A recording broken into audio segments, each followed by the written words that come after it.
Palavra da Verdade, com Hernandes Dias Lopes. Então eu gostaria de conversar um pouco com vocês sobre este movimento mais importante na história da igreja, depois do Pentecoste.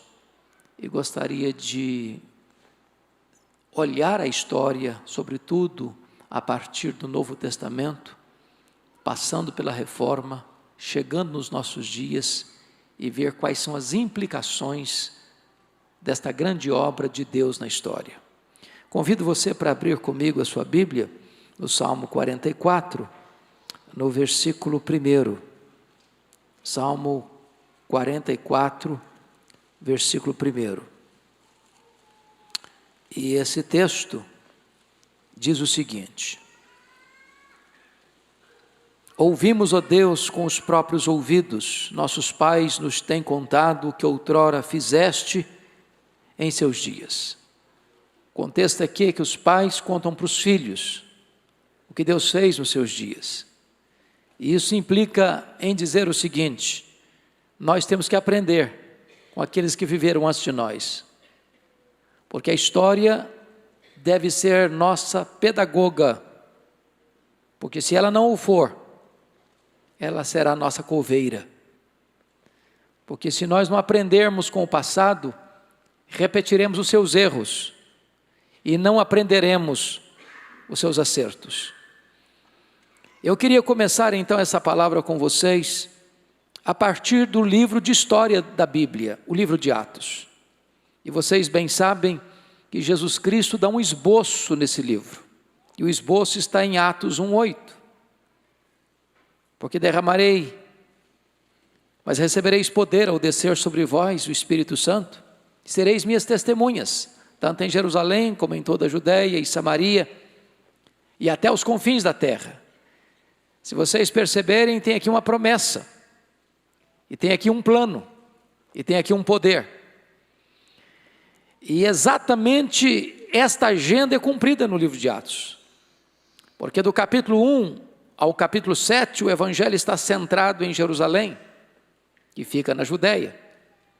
A partir do capítulo 8, o evangelho chega em Samaria, que era uma província de um povo híbrido, de um povo sincrético religiosamente falando. A partir do capítulo 9, com a conversão de Saulo de Tarso em Damasco, na Síria, o evangelho já estende o seu todo para aquilo que nós chamamos confins da terra. No capítulo 10, a conversão de Cornélio, na cidade de Cesareia Marítima. No capítulo 11, o evangelho já chega em Antioquia da Síria. No capítulo 13 e 14, a primeira viagem missionária de Barnabé e Saulo e Paulo, na região da Galácia do Sul, Antioquia da Pisídia, Icônio, Derbe e Listra. Capítulos 16, 17 e 18, a segunda viagem missionária de Paulo, Silas e Timóteo, em Filipos, que era uma colônia romana, em Tessalônica, que era a capital da Macedônia, e depois eles saem para Bereia, e dali Paulo chega em Atenas, capital intelectual do mundo, e vai concentrar sua atenção 18 meses em Corinto, que era a capital da Acaia.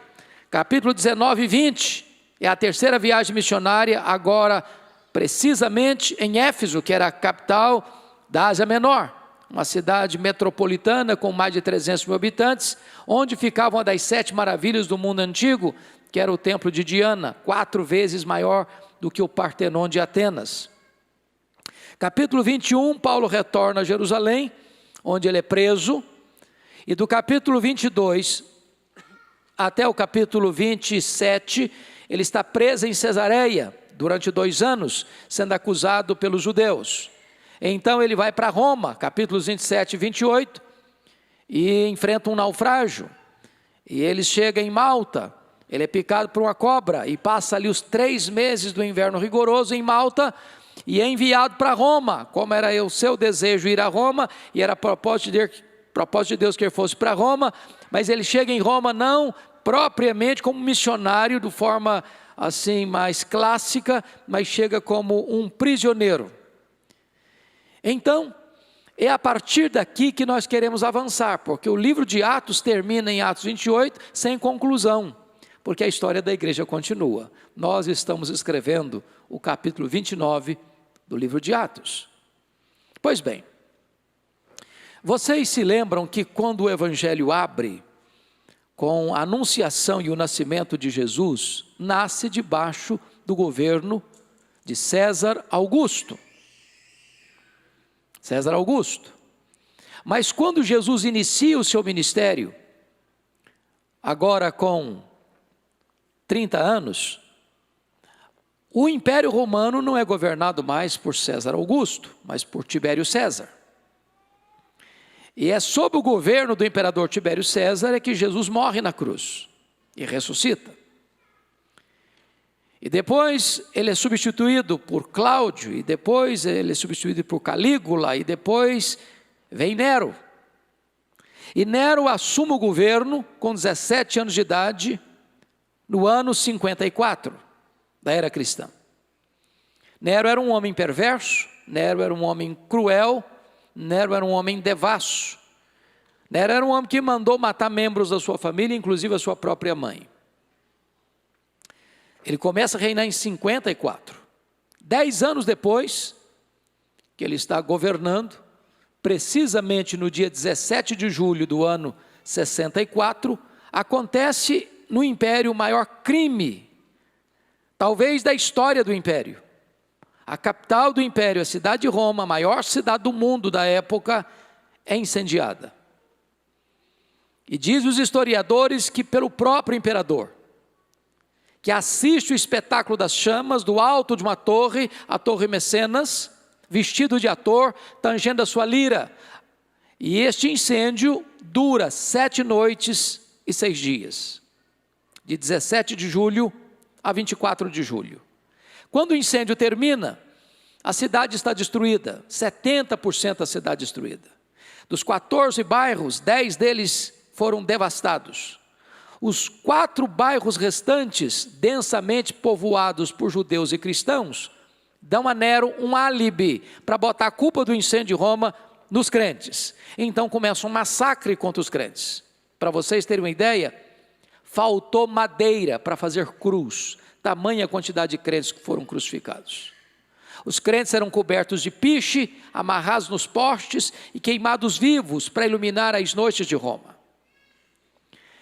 Se vocês perceberem, no ano 66, 2 anos depois desse fato, explode uma rebelião dos judeus em Israel, maiormente em Cesareia Marítima, porque uma sinagoga judaica fora profanada. E vocês conhecem um pouquinho dessa história, lembram-se que os zelotes, e Jesus tinha um apóstolo que era zelote, Simão o Zelote, fazia parte de um partido, de um grupo religioso radical, de extrema direita da época, que não tolerava o governo de Roma em Israel. E então, diante desta profanação da sinagoga, eles se rebelaram contra Roma. E Roma manda para lá o general Tito, para tentar controlar esse motim. 2 anos depois, ano 68, Nero está numa situação insustentável com o Senado romano. E Nero é deposto pelo Senado romano. E ele comete suicídio. 2 anos depois, no ano 70, a rebelião em Israel já tem proporções gigantescas. E então, cumprindo uma profecia de Jesus, no Sermão do Monte, ou melhor, no Monte das Oliveiras, de que o templo tão belo, tão majestoso, seria destruído e não ficaria pedra sobre pedra, Tito Vespasiano cerca a cidade de Jerusalém no ano 70. Quando a cidade não tinha mais capacidade de resistência, ele invade a cidade, ele destrói a cidade, ele queima o templo, ele arrasa com tudo, não fica pedra sobre pedra. E os judeus e também cristãos são passados ao fio da espada e são dispersos pelo mundo, na maior dispersão, na maior diáspora de todos os tempos, desde o ano 70 até 14 de maio de 1948, quando Israel retorna ao seu território. Nesse mesmo ano 70, o imperador Vespasiano inaugura em Roma o Coliseu, uma arena e um anfiteatro de morte.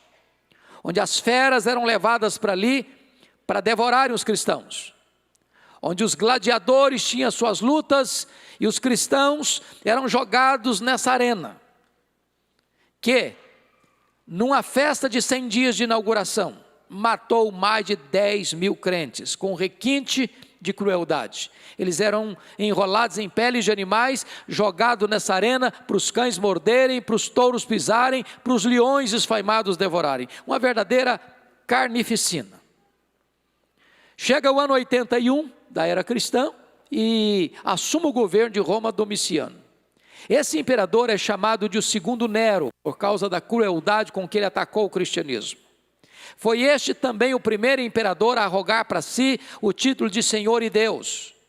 Foi este imperador que deporta o apóstolo João, então pastor da igreja de Éfeso, para a ilha do Mar Egeu, a ilha de Patmos, que era uma colônia penal de 32 quilômetros quadrados. E certamente vocês devem saber disso, que quando João é deportado, todos os outros apóstolos de Jesus já estavam mortos e mortos pelo viés do martírio. João era o último representante do grupo apostólico, vivo. E a intenção de Domiciano era calar a sua voz e fechar-lhe todas as portas da terra. Mas diz Apocalipse capítulo 1, versículo 9, que João foi para aquela ilha, não por um decreto de Domiciano, mas foi por causa da palavra de Deus e do testemunho do Senhor Jesus Cristo. Quando o imperador romano fecha-lhe todas as portas da terra, diz a Bíblia em Apocalipse capítulo 4, versículo 1, que Deus abriu-lhe uma porta no céu e disse: sobe para aqui e eu te mostrarei as coisas que devem acontecer. Meus irmãos, a partir daí, o cristianismo enfrenta agruras terríveis, porque os demais imperadores que vieram não pouparam a igreja. Foram tempos crudelíssimos, de massacre, de tortura, de martírio. Vem Marco Aurélio, vem Sétimo Severo, vem Décio, vem Diocleciano. E na medida que os anos passam e que os séculos avançam, a perseguição torna-se mais ampla e mais profunda. Quando a igreja estava esmagada e massacrada e tanto sangue vertido, um fato acontece: quanto mais sangue derramado, mais a igreja cresce. A ponto de um dos pais da igreja, Tertuliano, afirmar que o sangue dos mártires tornou-se o adubo ou a sementeira para o crescimento do evangelho. Até que chega o ano 311, e Constantino tem uma visão de uma cruz no céu, e ele está enfrentando uma batalha, e nessa visão ele diz: com este sinal vencerás. E ele vence essa guerra, ele vence essa batalha, e então no ano 313, com o Edito de Milão, cessa a perseguição do Império Romano contra os cristãos, e logo em seguida, o cristianismo, até então massacrado, é declarado religião oficial do Império Romano.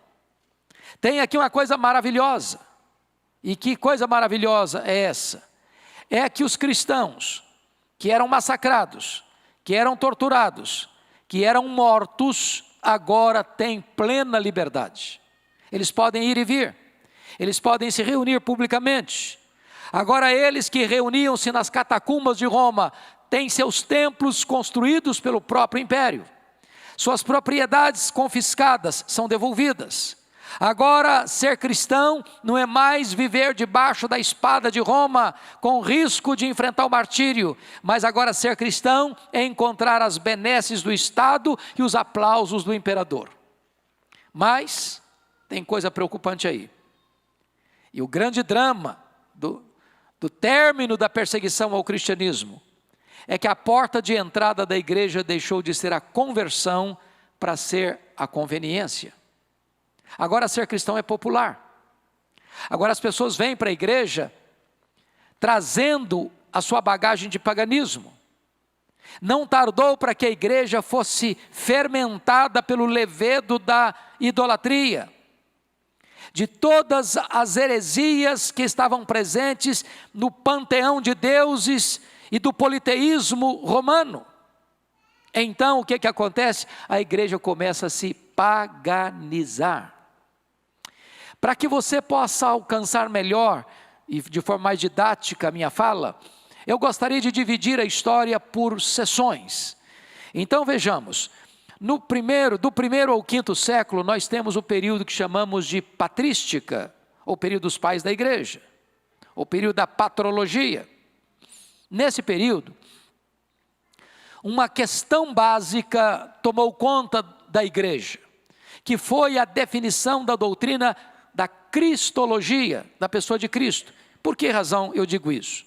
Porque vocês se lembram que já nas cartas de Paulo e nas epístolas de João, havia uma heresia que estava começando, florescendo no mundo e que ataca terrivelmente a igreja e que quase devasta a igreja no segundo e no terceiro século. E essa heresia chamava-se gnosticismo.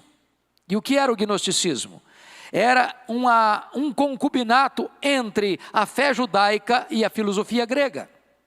Vocês bem sabem que os gregos acreditavam na imortalidade da alma, mas não acreditavam na ressurreição do corpo. Porque os gregos eram dualistas, eles acreditavam que a matéria era essencialmente má e que o espírito era essencialmente bom. Com isso, os gregos negavam 3 doutrinas essenciais do cristianismo. Negavam a criação, negavam a encarnação e negavam a ressurreição do corpo. Pois bem, então, se você perceber, já no primeiro século, quando as cartas são escritas, era um ataque frontal ao cristianismo, porque os defensores do gnosticismo diziam o seguinte: Jesus não pode ser Deus e homem ao mesmo tempo, porque se ele tem um corpo e a matéria é má, então ele não pode ser bom. Aí negavam a humanidade de Cristo. Outros negavam a divindade de Cristo. E isso começou a percorrer na igreja, até que o ano 325, o imperador Constantino precisa convocar o primeiro concílio geral da igreja em Niceia.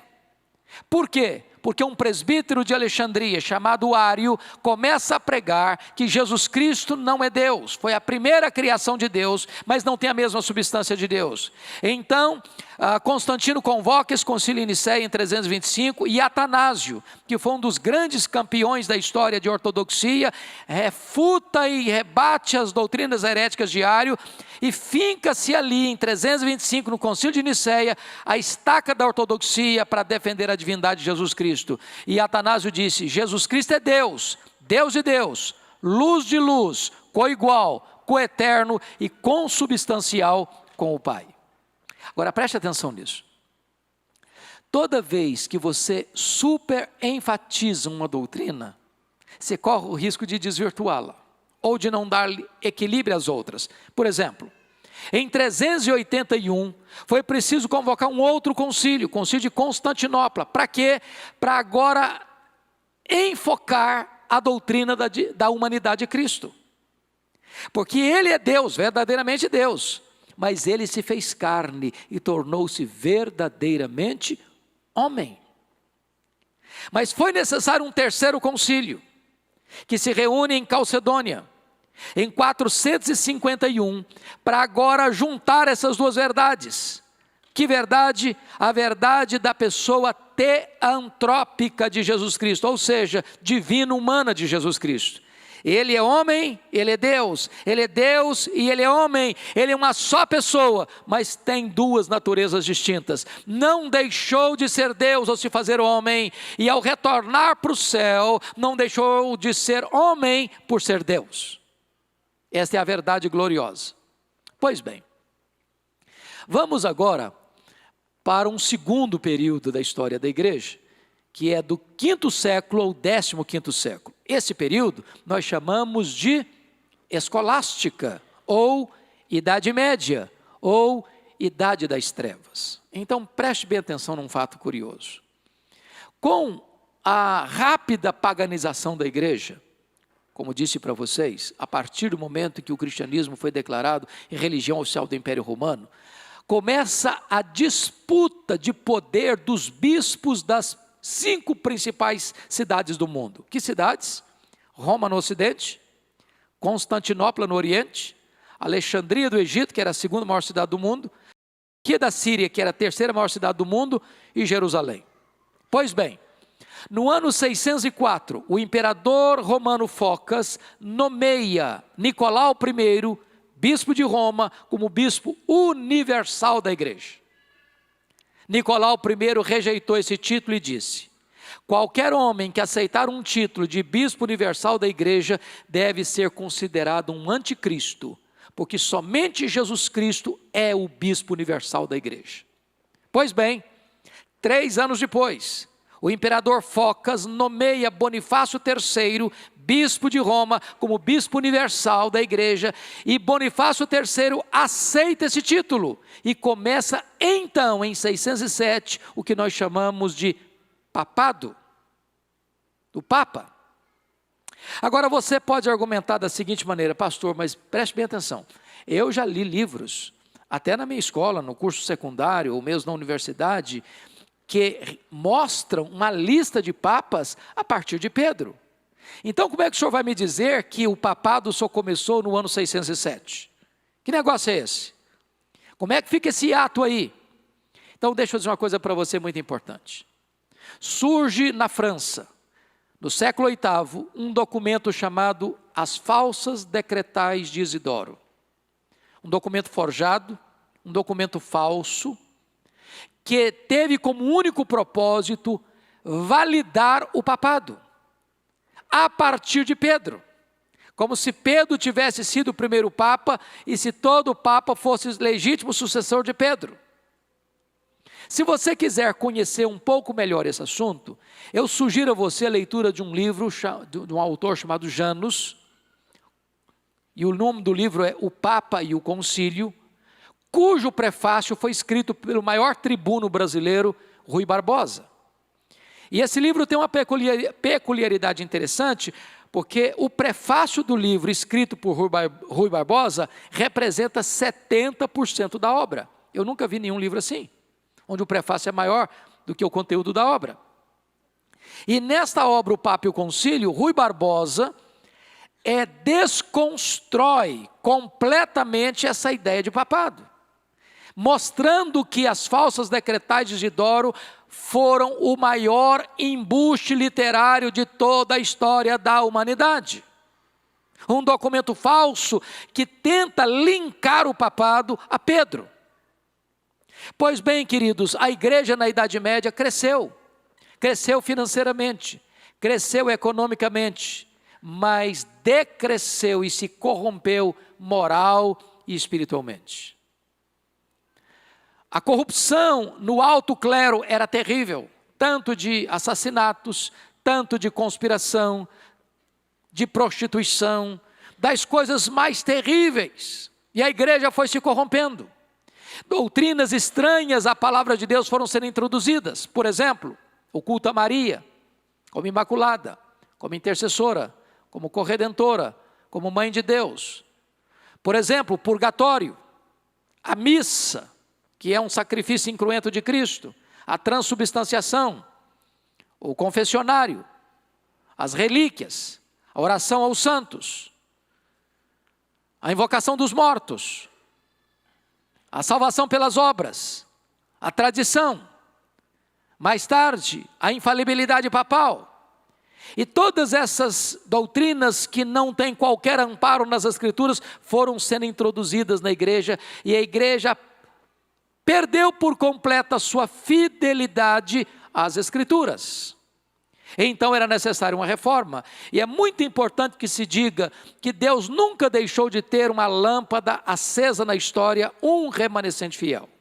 Pois bem, o que é maravilhoso saber é que Deus levanta um movimento cultural no norte da Itália para dar início à reforma, e esse movimento cultural no norte da Itália, nos séculos 14 e 15, foi chamado de Renascença. E a Renascença, ela levanta 5 bandeiras fundamentais, onde a igreja dominava. Quais são essas áreas? Primeiro, a economia. A igreja dominava a economia no mundo, até que começa uma nova classe social na Europa, chamada de burguesia, e com as viagens intercontinentais, as viagens de descoberta das Índias, da América, do Brasil, uma nova classe se forma, e então a igreja perde o seu poder sobre a economia. Mas a igreja também dominava as artes. Quando um pintor, um escultor, haveria de pintar ou esculpir a figura de alguém, tinha que fazer o rosto da pessoa, o corpo de um santo, porque tudo tinha que passar pela ótica da igreja, até que Miguel Ângelo e Leonardo da Vinci começam a esculpir de uma forma diferente, tirando, portanto, o poder das artes das mãos da igreja. Mas também a política estava nas mãos da igreja. Era o Papa que depunha reis e que levantava reis. Até que Maquiavel escreve O Príncipe e tira das mãos da igreja o poder da política. Mas a ciência também estava nas mãos da igreja. Era a igreja que dizia o que era verdade científica e o que não era. Até que Nicolau Copérnico faz uma afirmação revolucionária na época, que o mundo não era geocêntrico, mas heliocêntrico, que o mundo não está girando ao redor, que a Terra não é o centro do mundo, mas o Sol o é. Nicolau Copérnico não teve coragem de fazer essa afirmação, senão no final da vida. Entretanto, o seu discípulo Galileu Galilei vai afirmar isso e vai ser preso por causa dessa convicção científica. E ele precisou negar suas convicções para não morrer pela Inquisição. E quando ele foi concitado a negar, ele disse: eu nego que a Terra gira em torno do Sol, mas que gira, gira. A religião estava nas mãos da igreja. Era a igreja que determinava o que era verdade. O que era importante, irmãos, é entender o seguinte: até o período da Renascença, qualquer pessoa no mundo que se declarava cristão era católico romano. O povo não tinha acesso à Bíblia. O clero que tinha acesso não conhecia a Bíblia. As heresias entravam. Até que o monge agostiniano Martim Lutero pousa os seus olhos em Romanos 5,17.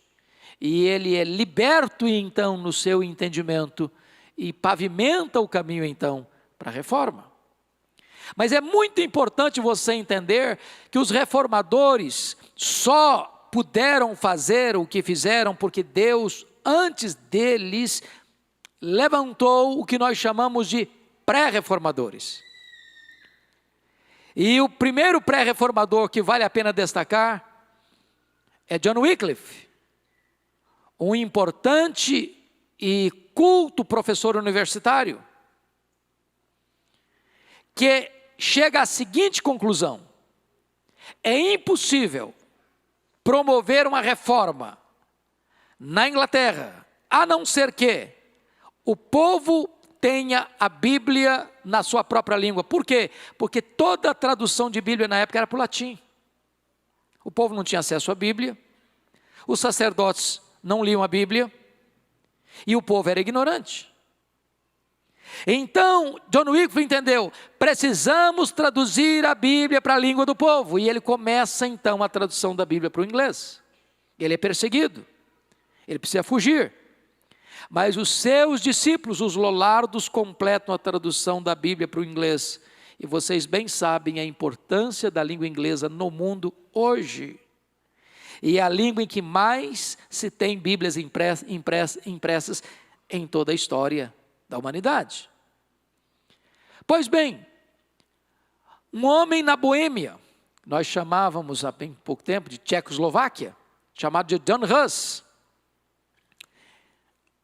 começa a ler os livros de John Wycliffe, é convertido a Cristo e se transforma naquilo que alguns chamam de o pai da reforma. Um homem valente, um homem corajoso, um homem que prega, para vocês terem uma ideia, na Capela Belém, para cerca de 10 mil pessoas. Um homem que é condenado como herege por 3 vezes pela igreja e ele não leva a sério. E ele continua pregando. com fidelidade, com firmeza, denunciando os abusos, os desvios da igreja, os excessos, a apostasia, e até que ele é preso e é queimado em praça pública. E quando ele está sendo queimado em praça pública, ele faz uma profecia. Hoje vocês estão matando um ganso, mas Deus levantará uma águia, e a essa vocês não poderão matar. Muito provavelmente isso era uma profecia acerca de Martinho Lutero, que brevemente Deus levantaria, e a esse eles não poderiam matar. Deus levanta lá nas Barbas de Roma, em Florença, na Itália, um outro pré-reformador chamado de Jerônimo Savonarola, um homem que pregava com tamanho poder, que a cidade toda foi impactada com a sua pregação, e por não retroceder nas suas convicções, e não retratar-se da sua prédica, ele é morto pela Inquisição Romana. Mas prestem bem atenção, chega o ano de 1450, o que de importante acontece no mundo em 1450? A invenção da imprensa, por Johannes Gutenberg, na Alemanha. Qual o primeiro livro a ser impresso no mundo? A Bíblia. Você sabe quantas cópias de Bíblia já foram impressas no mundo de lá para cá? Mais de 4 bilhões de cópias. Nenhum livro sequer chega perto desse número. O que é que acontece? O Vaticano está em crise. Vocês se lembram, claro que se lembram disso, que na época de John Hus, você tinha um papa em Roma, você tinha um papa na França em Avignon, o papado foi dividido, cada papa se considerava autoridade máxima, nenhum abria mão um para o outro, e não tardou para que em Pisa surgisse um terceiro papa, e de repente tem 3 papas infalíveis um contra o outro, derrubando por completo a tese de infalibilidade. Pois bem, o Papa Leão X está construindo a Basílica de São Pedro, passando uma fase não muito boa na área financeira, a igreja está se corrompendo cada dia mais, os recursos estão diminuindo, é precisando de mais dinheiro, e eles criam uma doutrina, que vocês bem sabem, das indulgências. O que são indulgências? É a venda de perdão de pecados. Então a ideia era essa, mandava emissários, o povo não tinha acesso à Bíblia, os sacerdotes não conheciam a Bíblia, a igreja precisava de dinheiro. Então esses emissários chegavam e diziam o seguinte: olha, se você der tanto para a igreja, o Papa assina uma bula para você, dando a você garantia de que você tem 5 anos de perdão. Se o dinheiro fosse um pouquinho melhor, 10 anos de perdão. Se fosse uma grana um pouquinho mais substanciosa, 20 anos de perdão. Mas se fosse uma boa grana mesmo, o Papa assinava uma bula, perdão completo para a vida inteira. Você pode pecar à vontade, você está garantido. O que acontece? O Papa Leão X manda o seu emissário, Johannes Tetzel, para a Alemanha, vendendo indulgências. Só que a essas alturas, o monge agostiniano Martinho Lutero já tinha tido uma experiência de conversão. Já era um professor universitário, já era um grande pregador, já conhecia firmemente a doutrina da justificação pela fé. E quando então Johannes Tetzel sai para a Alemanha pregando as indulgências, Martinho Lutero, estrategicamente, no dia 31 de outubro de 1517, vai fixar nas portas da igreja de Wittenberg as 95 teses contra as indulgências. Estava deflagrado aí o movimento da reforma do século XVI. E o que é curioso, meus irmãos, que não foi fácil não. Não foi fácil não. Porque vocês bem se lembram, na dieta de Worms, em 1521, quando as autoridades políticas, civis, militares e religiosas se reúnem naquela dieta. E o propósito ali é que Martinho Lutero se retratasse das obras escritas. Os livros dele estavam lá. Todo o aparato do poder da época estava lá. E diz a história que quando levaram Lutero, naquele momento perguntaram: você, Lutero, está disposto a se retratar do que você escreveu, do que você pregou até aqui? As suas obras estão aí. Diz os historiadores que ele pediu aquela noite para pensar. Uma luta terrível. Dizem alguns historiadores que a batalha espiritual foi tamanha naquela noite, que Satanás parecia que apareceu para ele visivelmente, a ponto de pegar o tinteiro e jogar na parede. Quando o dia amanheceu, a dieta se compôs e perguntaram para ele: Lutero, você está disposto a se retratar das obras que você escreveu? Então ele respondeu: eu não posso me retratar. Eu não posso me retratar. A menos que vocês me convençam pelas escrituras que eu estou errado, eu não posso me retratar. Porque não é lícito a um homem agir contra a sua própria consciência. Eu não posso me retratar. E assim, que Deus me ajude. A reunião daquela dieta termina diante de um grande burburinho. Lutero sai dali e na estrada ele é raptado, não por inimigos, mas por aliados, para protegê-lo da morte. E ele é levado ao castelo de Wartburgo. E ele se dedica de forma focada e centrada na tradução da Bíblia para o alemão. É claro que Deus levantou outros homens tão preciosos como João Calvino. João Calvino era um francês, de uma formação humanista, um homem de uma inteligência brilhante, que é convertido a Cristo e declara-se protestante ainda muito jovem, e que aos 26 anos de idade já havia escrito a obra mais importante da Reforma e talvez até hoje insuperável dentro da dogmática cristã, as Institutas da Religião Cristã, em 4 volumes, que era uma exposição do credo apostólico. Primeiro volume, creio em Deus Pai; segundo volume, creio em Deus Filho; terceiro volume, creio em Deus Espírito Santo; quarto volume, creio na igreja. Só que a França está passando por uma terrível perseguição, vocês sabem disso. E Calvino precisa fugir da França. E ele passa por Genebra. E lá está Guilherme Farel. E Farel diz: Calvino, eu preciso da sua ajuda. Ele diz: eu não posso ficar. Mas você precisa me ajudar. Eu não vou ficar. Mas você tem que ficar. Mas eu não vou ficar. E Farel diz: então eu vou fazer uma oração imprecatória para Deus amaldiçoar a sua vida. Aí o Calvino diz: então eu fico. Aí ficou. Ele ficou. Só que logo em seguida, Genebra não estava preparada para a sua pregação. Expulsaram Calvino e Guilherme Farel de Genebra. Ele vai para Estrasburgo e fica lá durante 3 anos, pregando. A cidade de Genebra se corrompe profundamente. E em 1541, eles rogam a Calvino para voltar. E ele faz exigências para voltar, aceita as exigências dele. E ele, que era um pregador expositivo, que pregava a Bíblia livro por livro, capítulo por capítulo, versículo por versículo, 3 anos depois, ao retornar, ele chega para a igreja e pergunta: onde é que nós paramos mesmo? E ele retoma exatamente onde pararam há 3 anos e continua pregando. E prega ali até a sua morte em 1564. É muito importante entender, irmãos, que a Reforma, que está agora celebrando 500 anos de existência, não foi uma luta simples e fácil. Se nós não entendermos o que aconteceu na história, nós não vamos valorizar o que aconteceu. Então eu gostaria que você me acompanhasse um pouquinho em alguns lances. Primeiro, vamos à França. 1559. Começa a reinar na França Catarina de Médicis.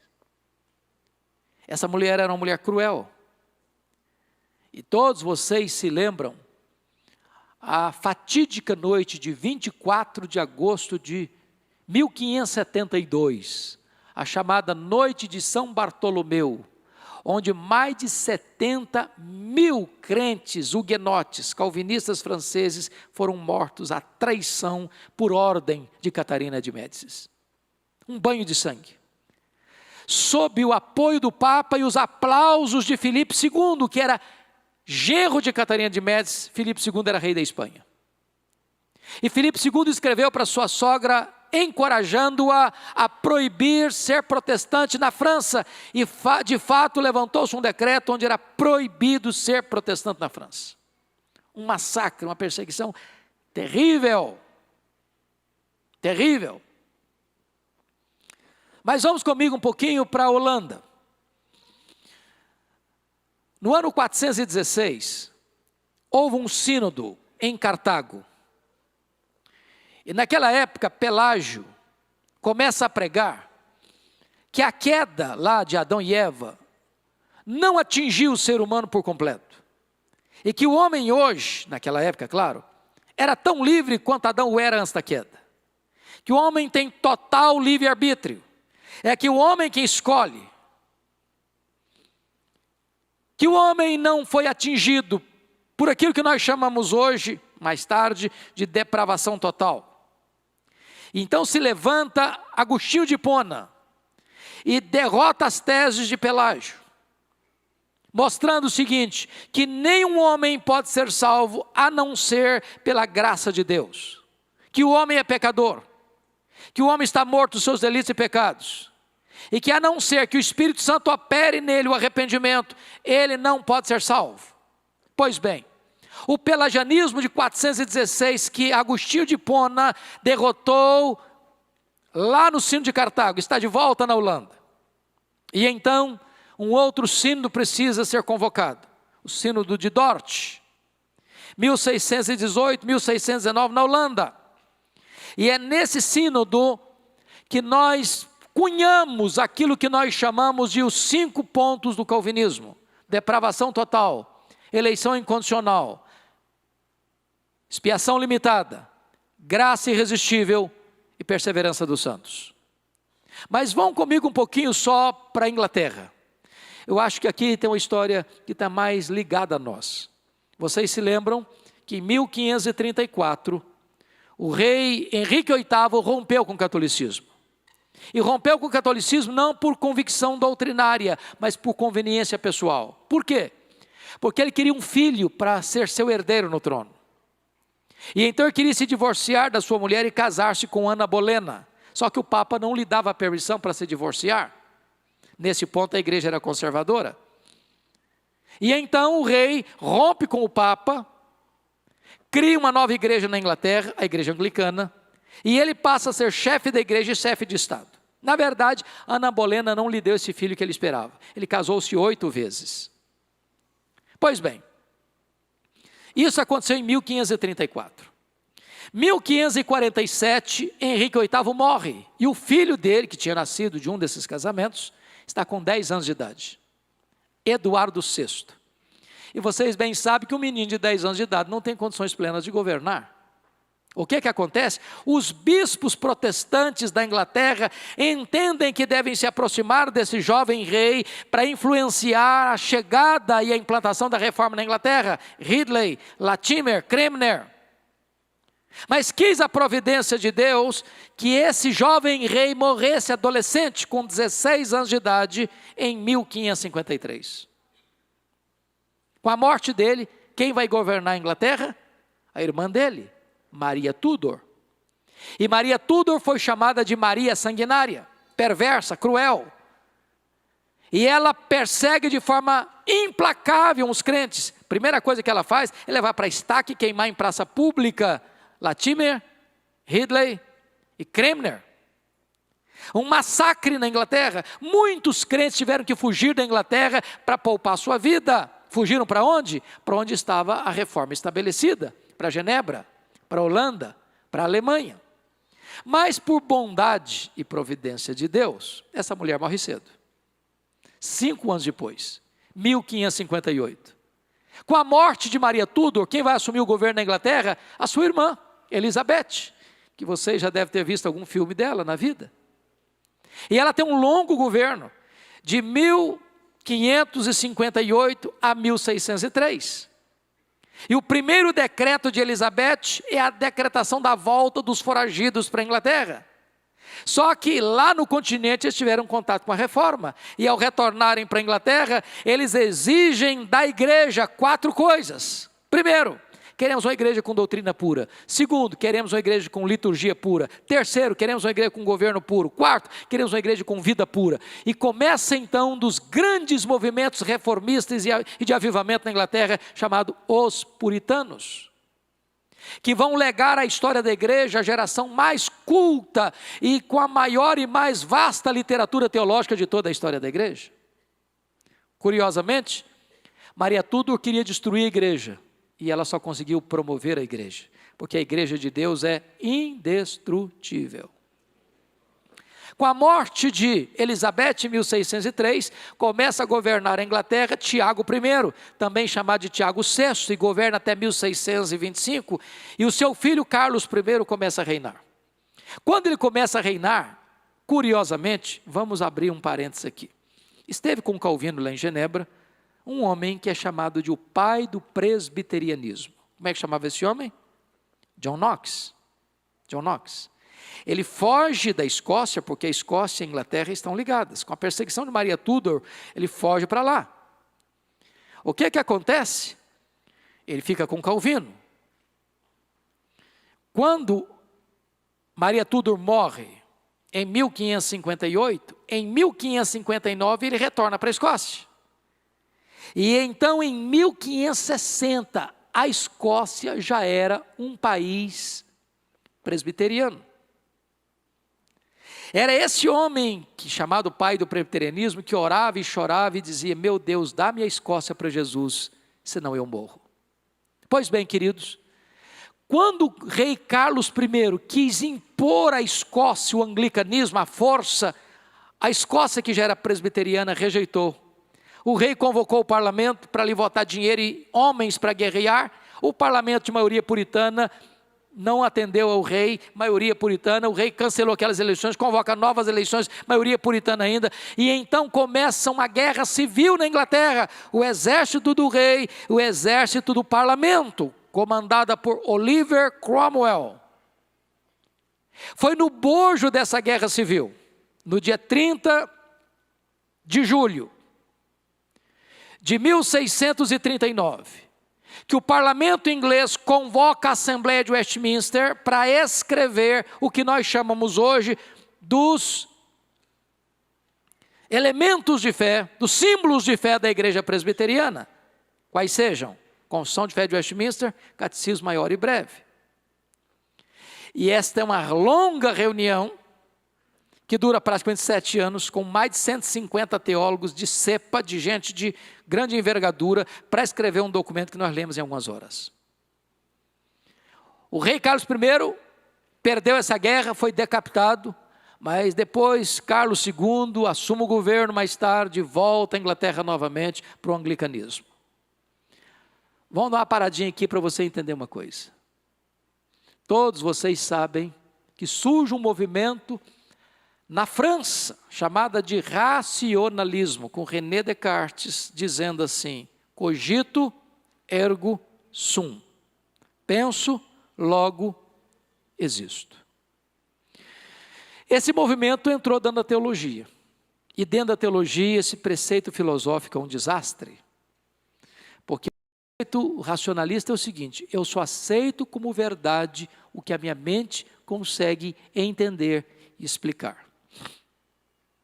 E eu pergunto para você, quem consegue explicar racionalmente que do nada Deus criou tudo, sem matéria pré-existente?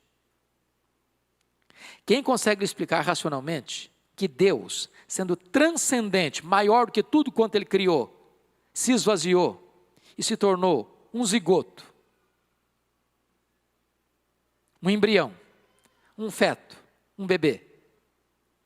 Quem consegue explicar racionalmente que um morto ressuscita, que um cego vê, que um surdo ouve, que um paralítico anda, que moléculas de água se transformam em moléculas de vinho? Quem consegue explicar racionalmente que brota água de uma rocha, que um mar se abre, que maná cai do céu? Então começa a surgir, meus irmãos, na Alemanha um movimento chamado de alta crítica, que começa a fazer uma outra leitura da Bíblia, não gramático-histórica, mas crítico-literária. E não tardou, meus amados irmãos, para que o liberalismo teológico devastasse a igreja. Por quê? Porque nas cátedras, professores com este viés de entendimento começaram a desconstruir a palavra de Deus, e uma onda de ceticismo e incredulidade varreu a Europa. Varreu a Europa. Quando você chega no século XVIII, a Europa, a igreja da Europa, a da Inglaterra está falida, é um vale de ossos secos. Mas bendito seja Deus, irmãos, em tempos de crise, Deus pode derramar sobre a sua igreja um poderoso avivamento. Porque quando a igreja estava falida na Inglaterra, lá no século XVIII, em 1739, Deus levanta os estudantes de Oxford para orar por avivamento. Dentre eles estava John Wesley, George Whitefield, e foi na noite de 31 de dezembro de 1739, às 3 horas da madrugada, que o Espírito Santo foi derramado com grande poder sobre aquela reunião de oração, e um grande avivamento começa a sacudir toda a Inglaterra. Quando você vai examinar, lá no século XVIII, surge na Alemanha, exatamente no dia 23 de setembro de 1723, às 11 horas da manhã, um homem levantado por Deus chamado Ludwig van Zinzendorf, que começa uma reunião de oração, e essa reunião de oração dura 100 anos, ininterruptamente, gerando a maior e mais importante geração comprometida com oração e obra missionária da história da igreja, os morávios. E nos tempos mais críticos e mais sombrios da igreja, quando parecia que não tinha mais saída, Deus levantava um remanescente para orar por avivamento, e de repente os céus eram fingidos, o Espírito Santo era derramado, e a igreja seria levantada mais uma vez das cinzas. Foi assim no século XVIII, na Inglaterra, no país de Gales, com William Williams. Foi assim no século XIX, nos Estados Unidos e na Escócia. Foi assim no século XX, no país de Gales, em 1904, em Xangai, na China, com Jonathan Goforth. Foi assim na Coreia do Sul, em 1907. Foi assim na África do Sul, em Quassisabanta, em 1966. E hoje, quando celebramos 500 anos, nós precisamos de um novo sopro do Espírito Santo sobre a igreja. É triste ter que dizer isso, irmãos, mas a Europa não tem o que celebrar nos 500 anos da Reforma. A igreja protestante da Europa praticamente está morta.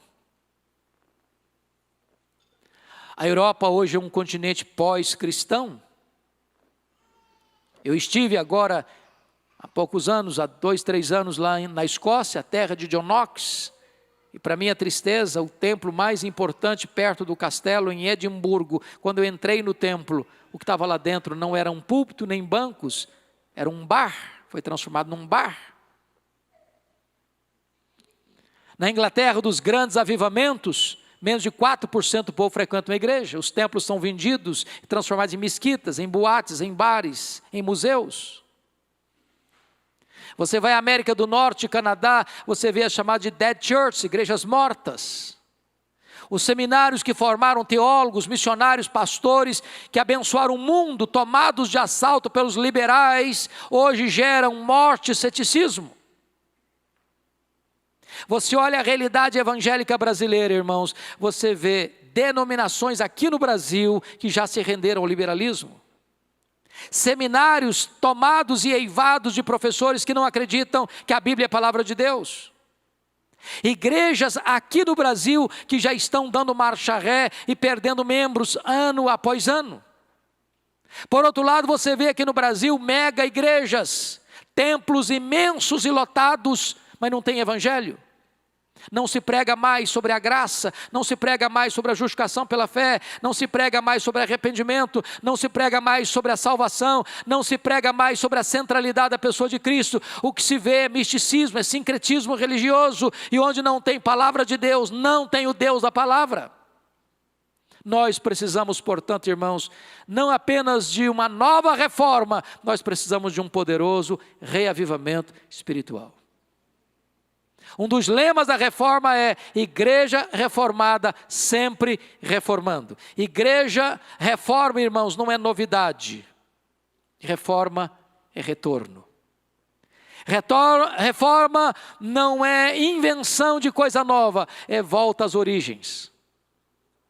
Hoje, você e eu, igreja de Deus aqui presente, precisamos checar a nossa vida, a nossa fé, a nossa conduta à luz das Escrituras e retornarmos ao primeiro amor, e retornarmos ao princípio de tudo, e retornarmos à fidelidade à doutrina apostólica, e retornarmos ao cristianismo primitivo, nós precisamos de uma igreja que passe por uma nova reforma.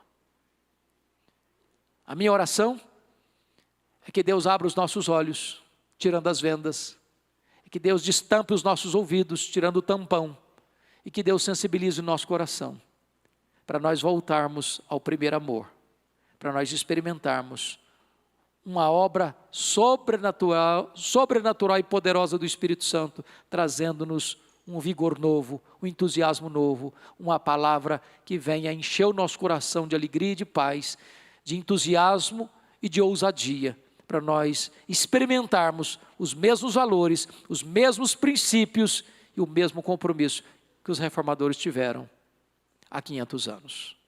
Eu convido você para curvar sua fronte e nós vamos orar.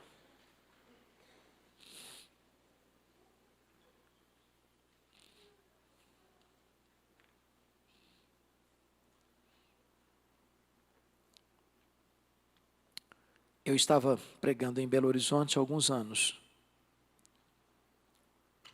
E uma jovem me disse assim: pastor, eu estou saindo da igreja. E eu disse: por quê, filha? E ela me respondeu: eu quero uma igreja que empolgue o meu coração. Eu quero uma igreja que tenha uma história digna de ser contada. E eu perguntei para ela: você conhece a história da igreja, minha filha? Ela disse: não. Eu disse: então senta aí que eu vou contar um pouquinho para você. Eu conversei com aquela moça mais de 2 horas. Quando eu terminei, aquela moça estava chorando. E ela me disse uma frase que eu nunca esqueci. E a frase foi essa: pastor, nós não podemos amar o que nós não conhecemos. Muitas vezes, meus irmãos, nós não valorizamos a reforma porque nós não sabemos quanto sangue foi derramado, quantos irmãos nossos foram queimados vivos, quantos tiveram que fugir sofrendo maus tratos em prisões imundas,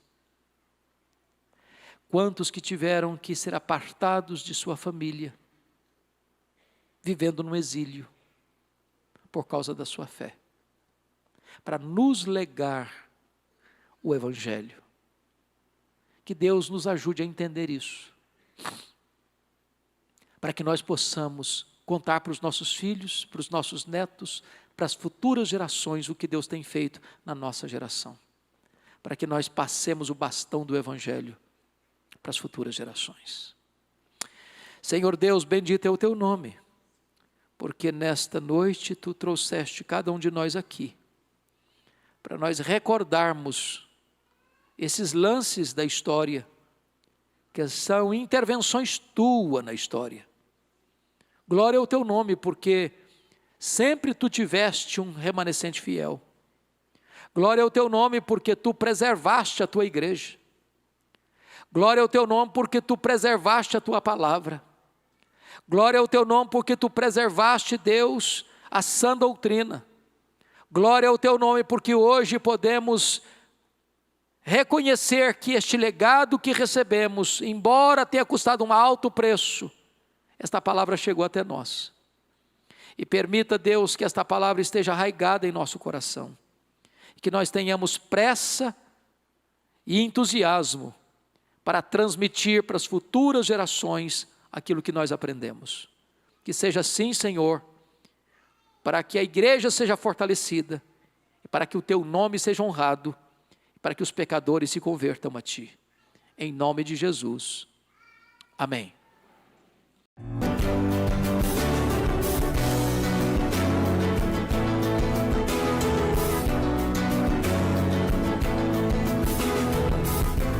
Palavra da Verdade, com Hernandes Dias Lopes.